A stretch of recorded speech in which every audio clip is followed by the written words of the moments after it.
relatively the onset of the school year to do behavior management, structuring, basic, I would say, so to speak, like the ABCs of a good classroom, management. I was hoping that we would have a couple of more. We opened the invitation to a couple more staff members. I hope they still will be able to make it. Hi.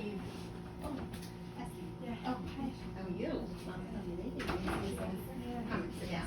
The first thing I also want to say is, I really, when I'm in the company of McCarthy and of staff, I really feel, what should I say, because instead I feel humble. Why do I feel humble? Because I really believe that every single person sitting here who chose to work with this particular population really stands, I feel humble because they stand way above anybody who joined the field of clinic, because to choose to work with children who are struggling, not only academically, socially, behaviorally, many of them come from challenging home situations, to invest time, effort, when there's so many other options out there to work and, invest yourself in it, to choose to work with this population, it's, what can I say, I'm sure, that Hashem will pay each of you, for all that you're doing for this population. So that's really what I feel like. I just, we stand in awe of you. And just one particular story that Mem Shmuel shared with me recently, I said, you know what, I think maybe share it, because it gives us a little bit of a vision. What can we look forward to? Some of us are working with the younger population, some of us are working with the older population. Share with us a success story so we can feel like we know, we can see where we're heading towards. Well, the best success stories are when the parents call and say, "Mom, to talk my son in a lesson," and he got a really good shidduch because that. But the story that baby is referring to, again, it's not my story. It's a whole team of teachers and rebellion stories. I'm just like a little peg in the not place. Such a little peg. Or I'm the big bad wolf that has to come and sing. Let's see if the story shows you as a bad wolf. I don't think so. So we had a little boy who came to us in first grade, second grade, third grade. I still have scars to show when he got angry and upset, how he used to claw and bite and hurt and all. And like I say, I will prove it. And after third grade, the parents put him back into the mainstream yeshiva, and by sixth grade, they called us and said, basically, yeshiva said he can't come back, and could you take him? And I was very hesitant, and I know his nature, and his class, the McCarthy class, was in the same yeshiva that he came from. And that's always a danger for disaster, because they get embarrassed. And a sixth grade boy does not want to be seen with a lady teacher, a lady principal, or God forbid, 10 other boys. So it was problematic, and that's where all my white hairs came from. But he needed a lot. I'm always on first name basis with both his parents. They were great parents. They worked with us tremendously. But this boy did get sent home a lot, and I was very tough on him, because if I wasn't, he turned over the class literally. And then in 8th grade, when it came time for Harrison, we spoke to the boys. This boy decided, you know what? That's gonna be me. I'm going to prove to everybody that I can get into a good sister. And he made a 360-degree turn, and he chadrik, and he had his notebook. And one time by English, I had to send him home, and his notebook was left in the classroom. And his father came to pick him up, and he said, "Can Ellie go back in the classroom to get his notebook?" And I said, "No, that's it." And they waited, and the father begged me, and the boy said, "I will not go home until I go with my note. That's precious and dear." Anyways, I finally said, "You know what, I'll let you take it." I got him the notebook, and they went home. Baruch Hashem, with all his hard work, he got into a phenomenal yeshiva, a yeshiva that they were not taking the car boys, but after they made him, they did take him, and he's Baruch Hashem on top of the class. And I met him right before Yom Kippur. Hashem sent me a present, and I met him right before Yom Kippur in Kosher West, where they have a schnitzel bar, which I didn't know about, and the boys love buying the schnitzel bars. If anybody needs a prize, that might be a good one. Anyway, I met him at night there. He was coming home from Shiva, and I said, "Ellie, how are you doing? I hear you are amazing. You're top of the class." And he said, "Mr. Shmuel, how do you know that?" I said, "Come on, by now you don't know that I find out everything I have to know. Come on, you know that." He said, "You're right, right." I said, "And I see you still have your notebook in your hand. You still won't let go of that notebook." I said, "Ellie, when you print that notebook, I want an autographed copy." I said, "I'm so proud of you. Go get yourself a schnitzel sandwich. I'm going to pay for it. It's waiting in line." He said, no, it's okay. I said, no, Ellie, I want to buy it for you. He said, I have money. I said, it's not because of the money. I want to show you how proud, I'm so excited for you. And he looked at me and said, Mr. Schmel, you already did enough for me. You did so much. And this is literally a boy that I have scars. Okay, so that's a very long-term goal.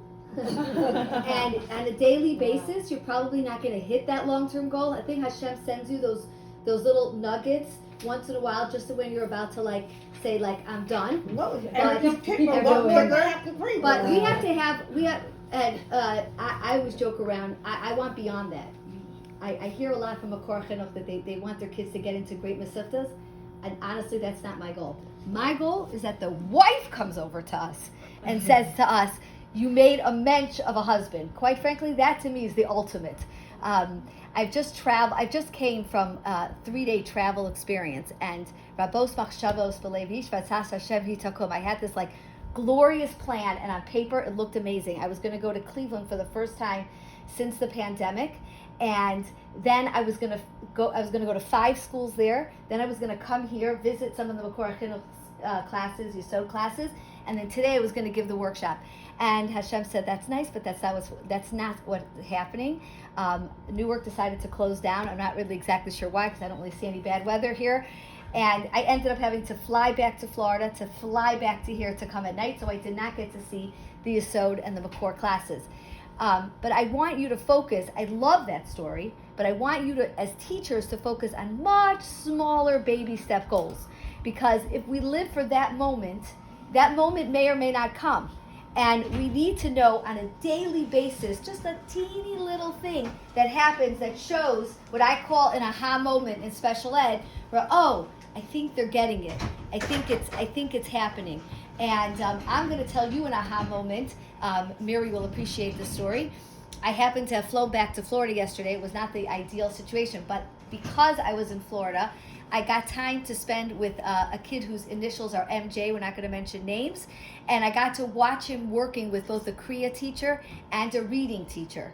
And the boy said to me, Mrs. Salfer, I do it every single day, 10 minutes a day, and I'm really going to get it this year. That's it. That was an aha moment. He's not getting it. I saw the videos of the Kriya. Believe me, it's taking time. But the concept, like you said, that he was willing to put that 10 minutes a day outside of the Kriya class, right? That to me was an aha moment, because we can only do so much, but we work, like you said, in a partnership with a community and with staff and with parents. And it's all together that brings it. And then a lot of davening and a lot of schosavos that also has to come. If I'm talking very loud, I apologize. One ear is not working from all the flying. So sort of feel like a deaf woman today, but that's good, because some of the things that we're going to talk about are kids with language processing, and some of them do have hearing issues, so I get to feel today what that's like. I want to welcome everybody. I want to say also thank you, Fagi Gestetner, for getting this all together, and my pre-knowledge administrative staff, because every single time we have to pull this together, it's a tremendous amount of work. There's a lot of materials here that I had printed up for you. We only have a short time. I encourage this to be an interactive session. Challenge me, make me think. Before I develop the session, I don't know how many of you have touched base with Malki yet, but she is my BCBA assistant doing hours. She's going to be the face in your classes. She came back to me and told me that some staff had asked her about how to deal with kids with language processing disorders. So I created a sheet. It's not what this specific hour is about, but I'm going to try to incorporate it, okay? Another thing that you're going to see this year is that last year when we had BCBAs in the classroom, I don't think there was enough connection between what the BCBAs were doing and what they were looking for and what was going on in the class. We're going to be passing out at some point a sheet that they fill out with behavioral terms so that you can see what they're looking for when they come into your classroom, and that also helps you because this is what you're doing as well. And hopefully we'll have that sheet by the end of today. I want to introduce 2 people because this is important. As we work in Makor Chinuch, and we have what we call classroom BCBAs, which is what I do and other people do coming into your class. We also have individual ABAs. Some of them are from outside agencies. Some of them, last year we started Tree of Knowledge having their own agency and working with their own kids. And I want to tell you something, we've had a lot of success when it's our own agency. I'm not promoting it just because we should be doing it, but it makes life so much easier when you have that connection and you're already talking to parents and you're already dealing with the parent and you're already dealing with the teacher. So I just want to introduce Baruch Yarmish. He's the one who's helping here in Lakewood run that piece. Is so that for all the classes? It's or for all the not classes. only So any kid who you feel would benefit from individualized ABA, Do they need a diagnosis? Yeah. they do Yes, need a very diagnosis. But I will tell you two To get things that at I've seen home. with the diagnosis. This summer, my husband did a lot of diagnoses. He is capable, he's a clinical psychologist. He did diagnosis, not even for just McCourt classes, he did it for other kids in Tree of Knowledge. So they were able to get a shadow and get their whole, it wasn't even for ABA, it was to get a shadow and get their whole service plan changed. So we have that. We're starting relationships with doctors as well, Dr. Indish's office, things like that, so we can really determine who should get the diagnosis, and doctors should feel comfortable. You know, the eyes are always on Lakewood because of the population and because of the Jewish population. So I understand where pediatricians are coming from, and they're saying, like, we're just not diagnosing them because you need some extra help in the house.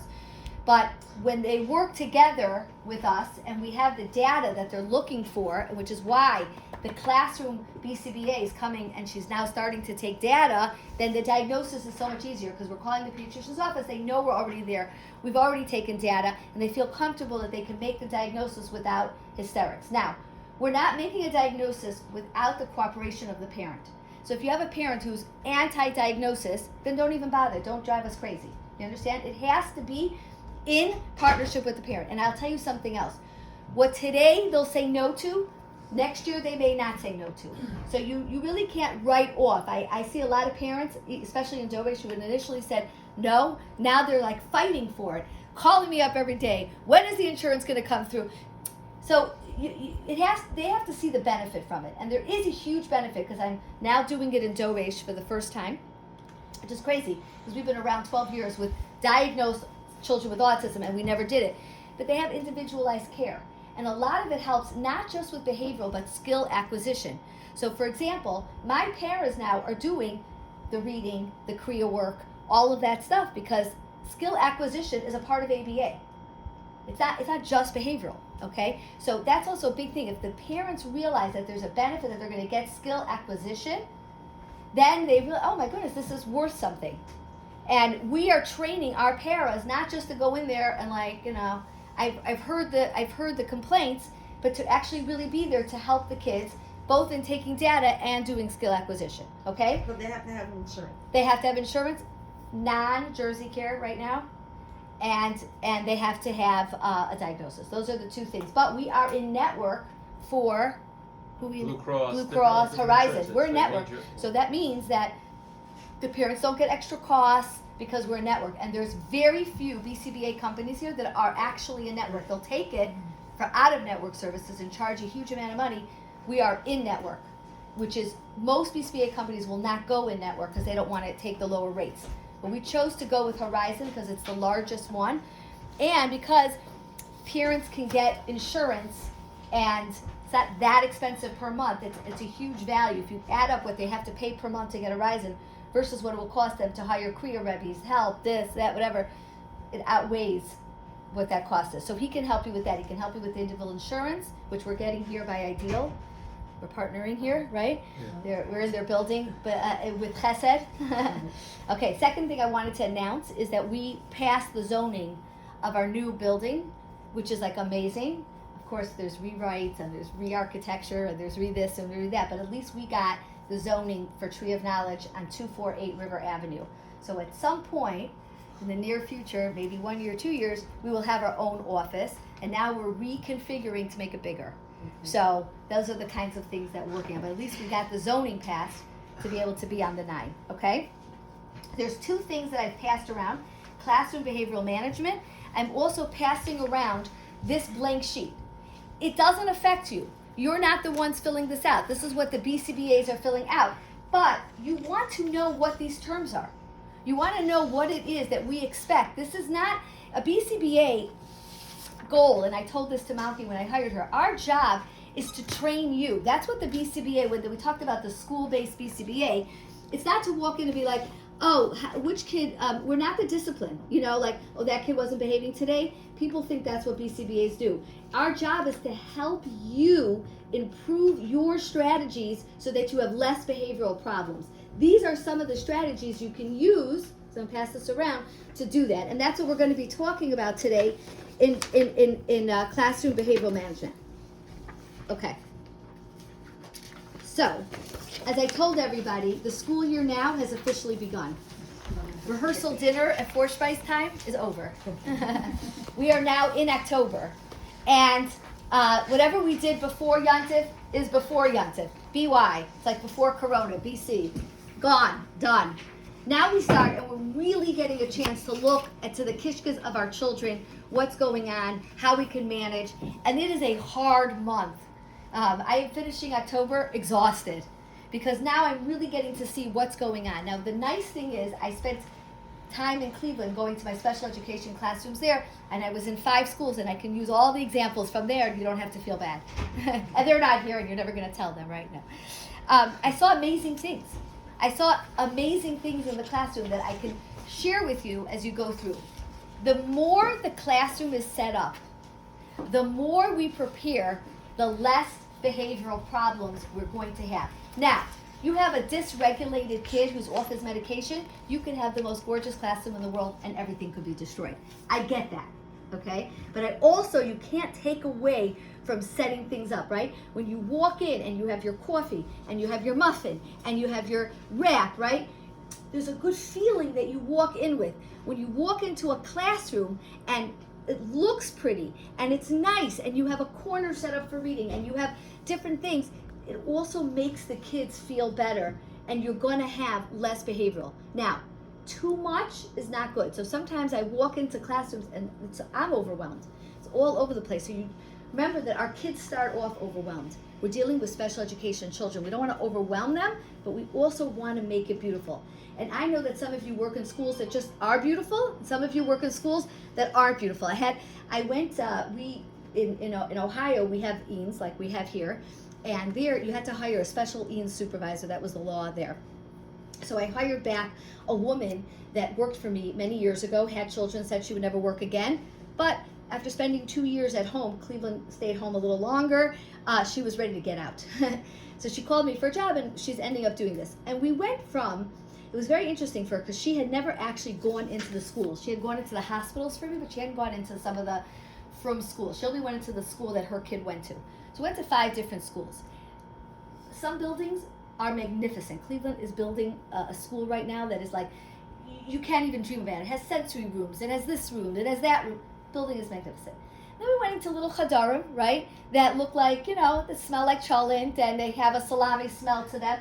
So it was very funny. And she said to me, how do you I said, for me, this was like a day in Lakewood. It didn't even hit me at all. I said, you look at the building. I don't look at the building, because honestly, that's not what the kid sees. They do, but it doesn't make a difference. They're spending most of the time in the classroom. There are beautiful rooms in the classroom done by teachers, right? And there are beautiful rooms done by classrooms in the most horrific buildings too, right? At the end of the day, we had to meet with a special education teacher who sends her kids to one of the non-good-looking chadar. And I had this woman with me, and I said, ask her the question you've been wanting to ask me all day, because there were 2 schools literally right next door to each other. One was gorgeous, and one wasn't. And you literally, firm-wise, I couldn't even see the difference. So I said to her, ask her, why does she put her kid into this building that looks like this versus next door that looks like this? Ask her the question. You've been wanting to ask her. And she said to me, because when I come in the morning, the principal greets me with a smile, the Rebbe greets my son with a smile, and the English principal tells me exactly the progress of my child in the most non-beautiful building. She goes, and that's what I want. I don't really care about anything else. So I say that to you because we're doing classroom strategies. Our job is to make that kid, no matter what building they're coming into, no matter what crazy life they have at home, that we are that amazing safe place. And we have to design our classrooms to look like that. And they're not costly items. They're not beautiful desks. They're not beautiful. I went into this classroom. They have, I mean, to me it looked weird, but my neighbor in Jackson sells it, so I didn't want to take away his business. But it's like a sensor. Do you see this new chair thing? It's a chair, and it covers you, okay? To like, if a kid needs a break for dysregulation, they sit in the chair in the sensory room, they cover it, and they have darkness. I was like, okay, I don't know. That's an OT thing. I don't know. I have to check the research. Who knows? And I have to check whether it's even research-based. You know, we come up with great ideas, but it doesn't necessarily mean anything. But I said to myself, goodness gracious, that must have cost over $100 for those chairs, right? And maybe even more. But we could do this in 5 minutes. We could pull our kids in a circle, right? We could dim the lights. We could do a visual meditation where we visualize ourselves going to a beautiful masifta, or we visualize ourselves earning that reward. It doesn't cost anything. And we save the school money because we shut the lights off. You don't think of things in terms of the way the beauty is. Just think in terms of strategies of things that you could do in your classroom that could do the exact same concept, right? And so that's what I kind of wanted to go over today. And as I go over it, I will bring up different ideas that I've seen, okay? So let's go to classroom strategies, because this is what you're doing day in and day out. And I'm gonna pass around 2 sheets that I want to talk to you about. One is positive thoughts for self-talk, and one is 10 ways to work with kids with language processing.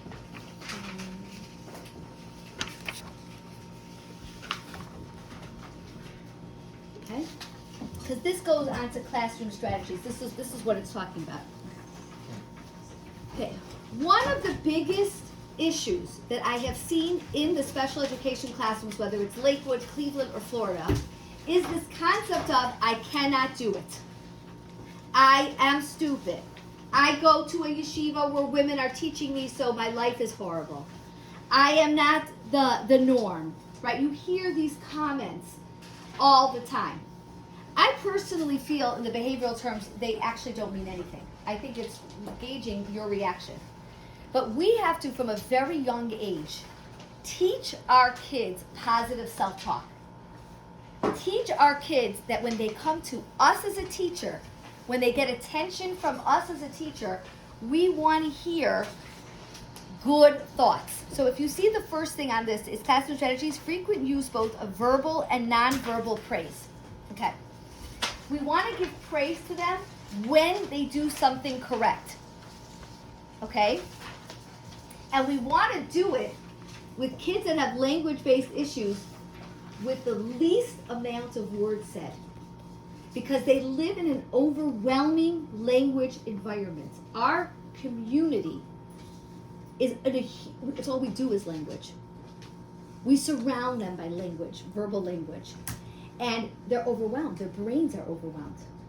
So the same way of doing it with a gesture is actually more potent, both in the negative and the positive. So if I just go like, it's better than saying you're a tzaddik, you're wonderful, you're Hashem. You don't need all that. You don't need all of it. We have to take the language down. They can see this. They know what this means. If you teach them 3 gestures I'm going to use in the classroom when I don't want to make a big deal. I don't want to interrupt. I don't want to start doing a whole clapping thing. I don't want to do that. I just want to show you, I'm proud of you. And this is what that means. It doesn't make a difference how old, because I am doing these strategies from preschool to high school. I have 18-year-old boys in Dorish. I just go like this, and they're like, they feel good. You can see they feel good. And they're not even low IQ kids. We're talking about kids who have 120 IQ. They just have their social issues. And you don't have to talk so much. So try to reduce the conversation, create good and bad, right? The most famous one for getting the classroom attention, right, is shutting off the lights, right? Shh, just shut the lights off. Sounds so much better than, please be quiet, I'm talking, please be quiet. So anything that can reduce that situation, take the language down, okay? Praise should be specific and descriptive. It should not just be your Hashem's greatest creation, because that's what they are. but that's not going to help them. I really appreciated when you came in today and you took out your materials and you put your pen. It's on the same page. It's right here. Sorry we don't have a PowerPoint, right? Okay? We have to be doing 4 to 1. 4 positives to 1 negative. And I have to tell you something. I find that very hard myself. I don't know, maybe it's my Yekish blood. I walk in sometimes to a Dovesh classroom, and I see, first thing I notice is a mess, right? I'm saying for my own sake, and I'm a very positive person. And the first thing I'm like, everybody needs to clean up, put this away. I can't function, right? I myself have to tell myself through self-talk, did you say hello? Did you say, wow, you look good today? Your shirt is tucked in. Like, I myself have to work on this all the time. So I'm just putting it out there. It's like 4 to 1. If it's all the time negative, then that's all they'll hear is that you're negative. And you have to work on it on yourself as a teacher, and not because they tell you to. So, for example, there are times when as a teacher you have to say, I need you to do this better, I need you to there are times we have to do it, and they'll say, you're always saying something negative to me, right? There are times you have to point out their mistakes. That's your job. The working on it has to come from here. Not because a kid told that to me today, because I had to tell them off, but because from here I am working on it. I have to self-monitor my talk. I have to self-monitor my talk for staff. Now, I'm going to tell you a story that's going to make you laugh. So on Sunday, I was in Cleveland I was giving a workshop on anxiety to a non-Jewish public school, Beechwood. It's 80% Jewish, 20% not, but okay. They promoted this whole health fair and to their families, and everybody was supposed to come, but for some reason, more senior citizens came. Now, the director of education, from the Board of Ed, Lakewood, was puzzled. Why are all these senior citizens showing up to this health fair for children, right? And she was a little embarrassed, right? So she came over to all the speakers and she was like, I'm really sorry, I don't know what to tell you. And I was laughing because I was like, this is the nicest thing in the world. Do you ever give a lecture to a bunch of senior citizens? They love you. You could say nothing and they love you. It's like the easiest thing to do in the world. But I went over to one of them and I said, it says health fair for children. This is not from senior citizens who have 50 grandchildren like our grandparents have. You know what I'm saying? These are people, they don't even have any grandchildren. So why'd you come? And they said, because we just wanted, we came out of Corona, we got our 3rd shot, and we just want to be with people. I said, well, where did you see this sign? They said, we saw it in the mall, and we thought, hey, we're gonna come, right? So more of them came, then whatever. So we had to sort of change the way we spoke, right? So one of them came to my workshop with a therapy dog. Now, I don't know if you know about my life, but I am petrified of dogs. I had to go to therapy to get over my thing, and I'm still not over it. If I hear a click of a dog, ask my daughter, I'm flying, right? And the dog is sitting right next to me. And I'm giving a lecture on anxiety. And I'm I can't believe this is happening to me. Hashem, what is the message here, right? But then I realized, this is the message. We have to work on ourselves more than anything else when it comes to working on our kids. So when I go through this, it's like a self-monitoring. I'm going to walk in tomorrow and I'm going to say 4 positive things before I become critical. 4 to 1. 4 to 1. Very, very important. Okay. Give opportunities for all children to respond and participate in the classroom. We're going to practice this now. Okay. So we said 4 to 1, right? And I'm giving a lecture, and I'm looking at you, and it looks like you're participating, but I really don't know. I really have no idea if you're thinking about the dress that's on sale, or if you're thinking about the next vacation, or you're just thinking about when is Mrs. Salford going to finish speaking. I have no clue. I have no ability to go into your brain. The only way that I can have a sense of what's going on is by a verbalization, right? You have to verbalize something back to me in order for me to really know that what I said meant something. So I'm sorry, what's your name? Menucha Garelic. How many praise to how many negatives? Right. So now I know that no matter what she was thinking about in terms of supper maybe for her kids, she got that concept. Right? I'll tell you something. Yes. I answered the phone. I have her, Right. big ones, small ones. And I asked her about like a parenting course, like who she thinks, she should go to. It's Magna Friedman. She said, just continue coming to my share. You're gonna change. Your kids are gonna change. 100%. Did you say it's that? so true. Rebson Cohen. Right. 100%. You know. You 100%. It's, You work being on a yourself teacher is and working on automatically. yourself. But this concept of repeating back, going back to the language processing, I am always amazed, and I've been in this industry for a long time. When I say to a boy from Doresh, what did I just say? And they repeat back to me something that is like, not what I just said. And it's like, it's sort of there, but it's not fully there. And I'm always like, oh my gosh, like, oh, they just really did not hear what I just had to say. So this constant repeat back to me, by the way, they're not used to it. The boys coming from special education schools in Brooklyn are used to it. The boys coming from Lakewood schools are not. A lot of them weren't in special ed, they were in all over the place. But we really need to practice this technique. They have a kid with a language processing disorder has to be used to verbalizing back what you said, because it is the only way that you will know whether they understood you or not. Now, I'm just thinking, well, what you're saying is if you do that verbal feedback and Right. you're getting it just from that one student, we don't know what the rest of No, right. So you So have to what- be constantly doing different Right, kids so I as was a thinking teacher. of an idea Right. that could be done is as a gesture. You can say, how many praise to how many, so, and then everybody together goes, Right. So I get everybody participating Right. and everybody, you Okay. get the feedback from everybody. So I'm going to talk to you about That's that. maybe What not we language, call but that. Very good. Thank you, Faggy. That is called chanting.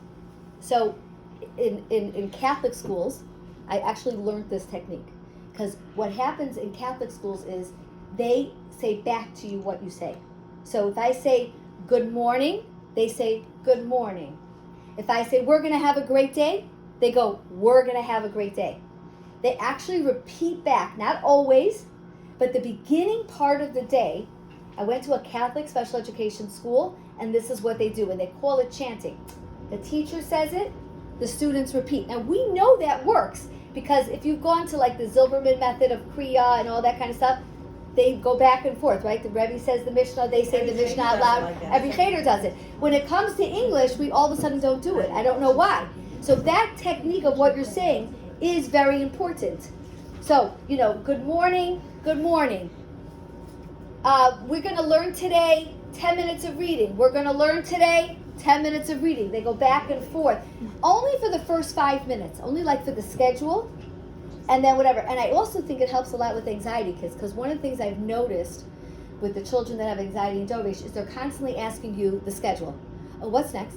Oh, what are we doing? How long is this going to last? Da-da-da-da. So I find that if we just say the schedule, and then they repeat back the schedule, hey, we all know the schedule. Peace of mind. They don't get to ask me 25 times the same thing. I went with them to a speaker. It was very eye-opening. I went with them. We had a Breslov night in our neighborhood. And we had this Rabbi Arush come, and the boys all wanted to go. So I went with them.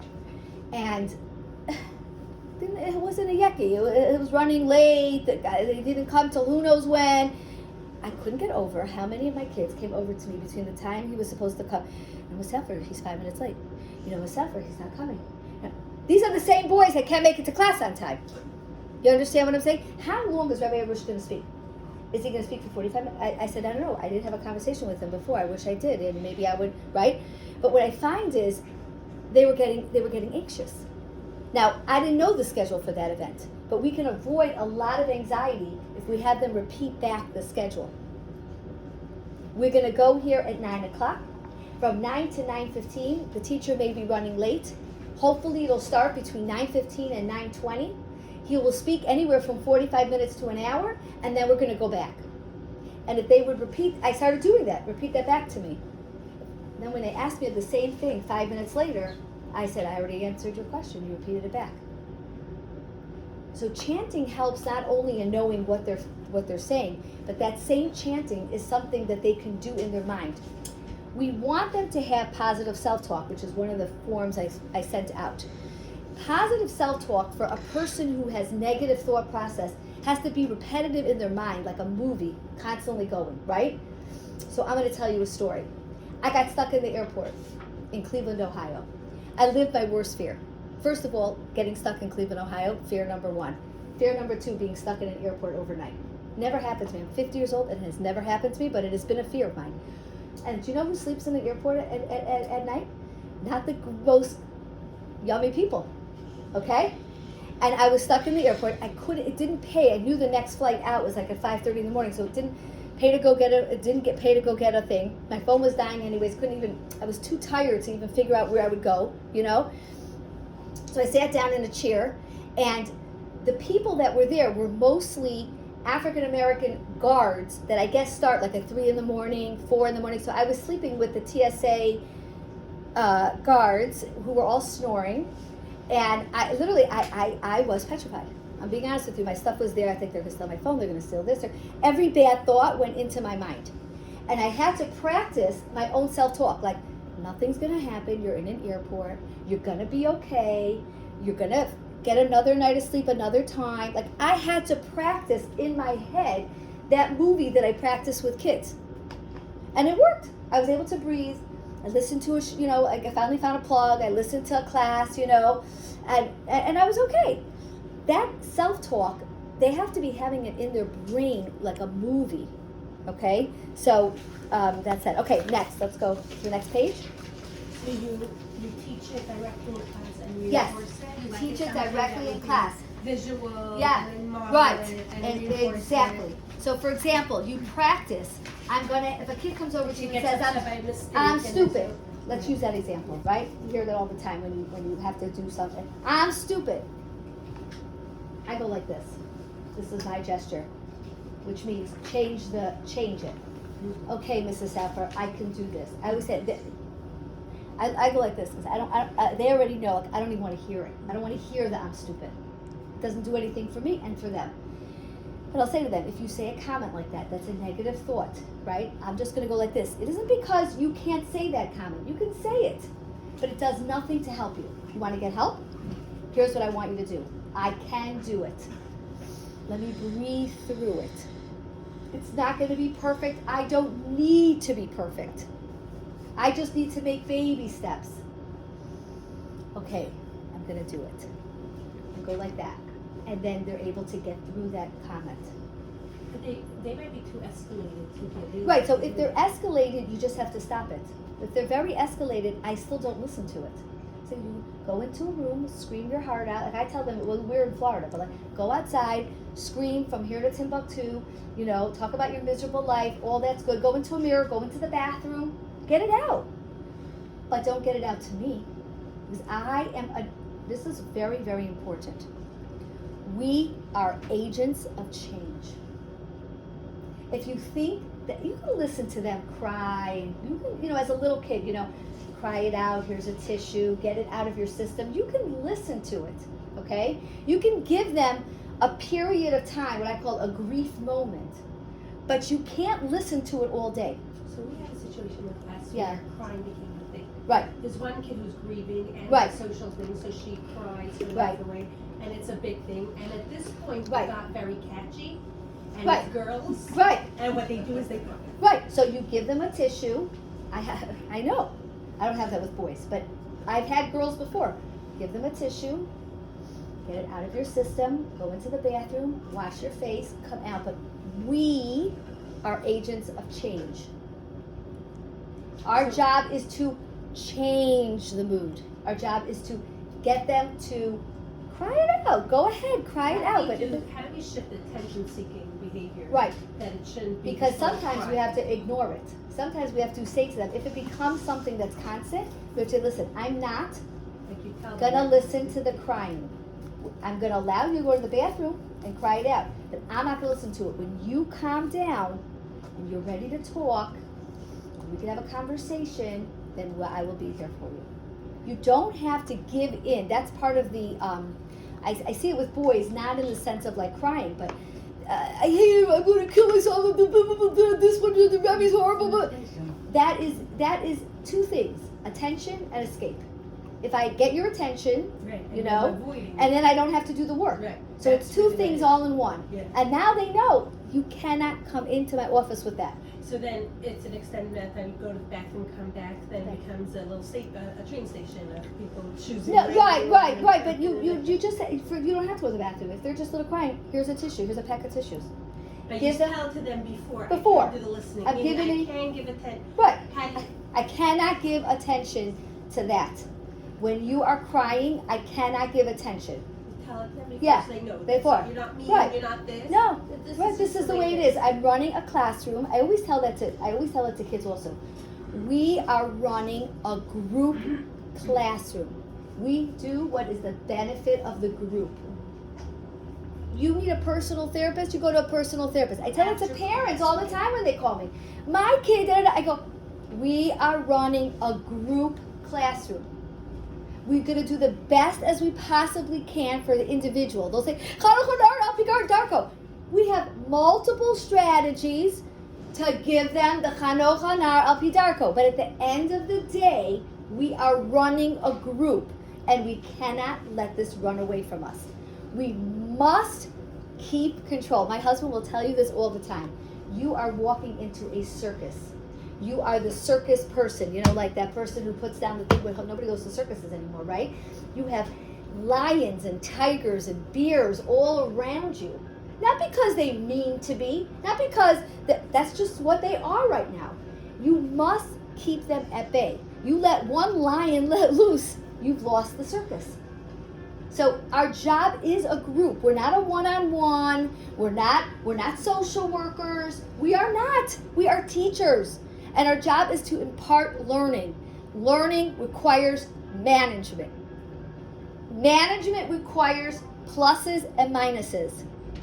It is the way of what we do. And I'm finding it harder for the parents today than the children.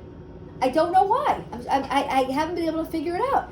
But I have so many parents who it's got to be that way. And the families, those of you that have large children know this is true. You are not giving every individual in a 10-family member household every single solitary thing that they want, no matter how wealthy or unwealthy you are. You have to do things, so that it works across the board. And it's the same thing, right? If your kids come at supper at night and one kid wants spaghetti every single night, you're not giving spaghetti every single night. You are managing, and that's a big thing. It's hard. It's painful. Management is hard. Sometimes I get up in the morning and I don't want to manage anybody. I can barely manage myself. But that is our job. Our job is management. And management will, in the end, bring tremendous bracha because it will keep them at bay. They will be able to learn, and then they'll be able to do what Mrs. Schmel said, come back and thank us. But doesn't necessarily mean it's going to happen on the daily moment. And then also, if you have the management in place, you might be able to eventually give that individualized, that Right. Right, because the place is everything's- quiet. And That's because the goal. people are doing what they're supposed to be doing. So easy it's one. you have to sometimes give up in the beginning for the common good, individualized, what's it called? And it's not easy. But that is what our job is. We are managers, number one managers. And today, what I want you to walk out with is, who are you? Agents of change. Agents of change. That's what you are. You are agents of change. If your kids walk into your classroom in 2nd grade, 4th grade, 8th grade, and they don't walk out a different person because you were busy taking care of that crying child, you didn't do your job. You are agents of change. They have to learn. They have to learn behaviors. They have to learn the appropriate ways to ask for things. They have to learn the appropriate ways to sit. They have to learn the appropriate ways to learn, to read. That's what you are. You're agents of change. So when a kid comes over to you and says, I hate you, you did da-da-da, or a parent says you didn't do, you're agents of change. Global change, not individual change, because you're running a classroom. It's got to be global. We are managers. Okay, so let's go over some more things. Key is to try to get your students engaged. Engaged students, I am on page here. There's no page numbers. Okay. Strategies to increase engagement to all children. Okay. I just walked into 5 schools including my school in Florida. If I have kids that are laying on the floor, heads are down, we are not engaging our students. Simple as that. Engagement doesn't mean that they have to sit the whole time. They can be fidgety. What does engagement mean?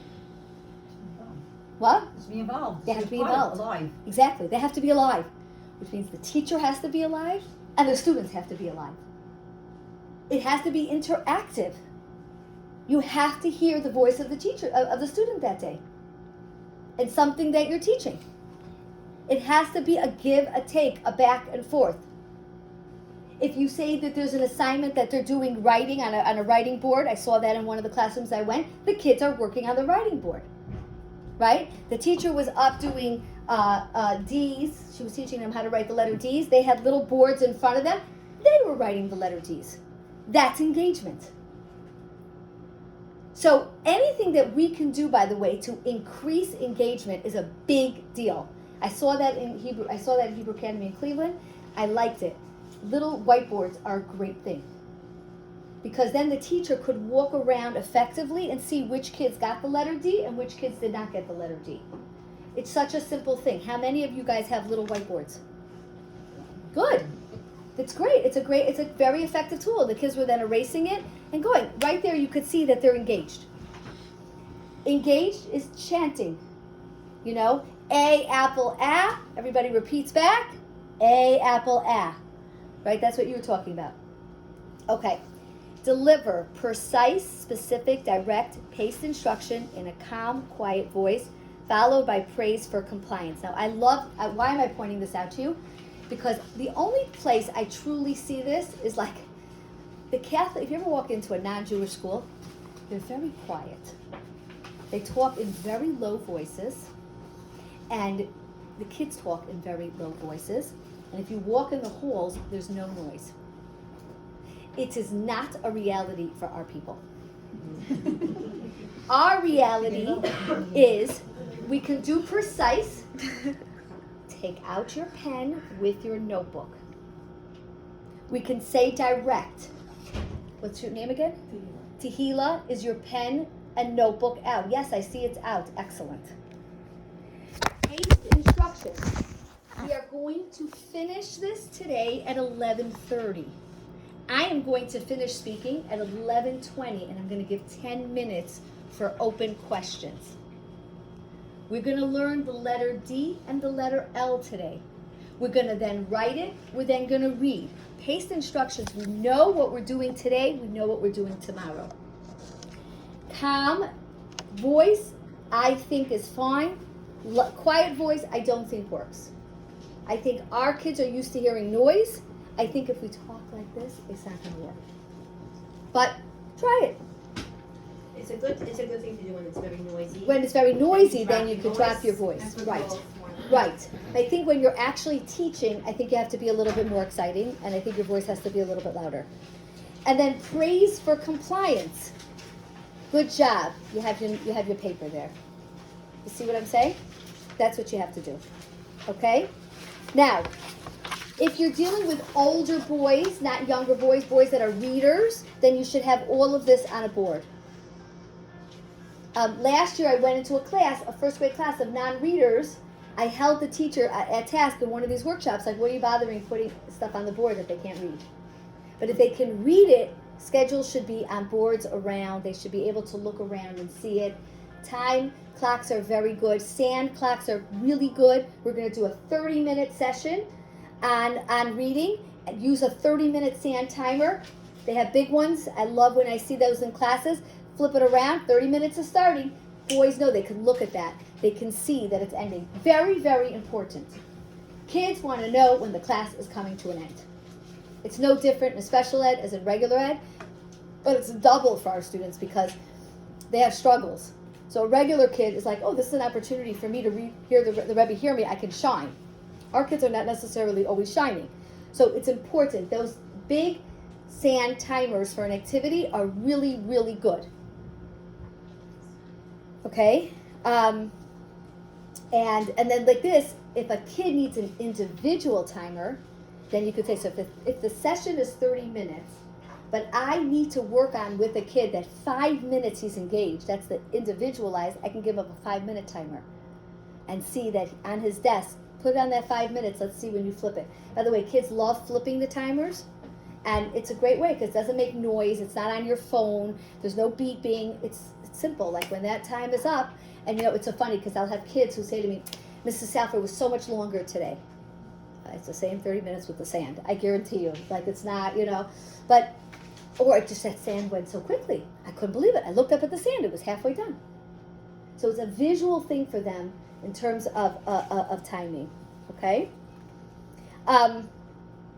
Let's go on to the next page. Strategies to increase engagement of all students, and I think I'm going to end with this, okay?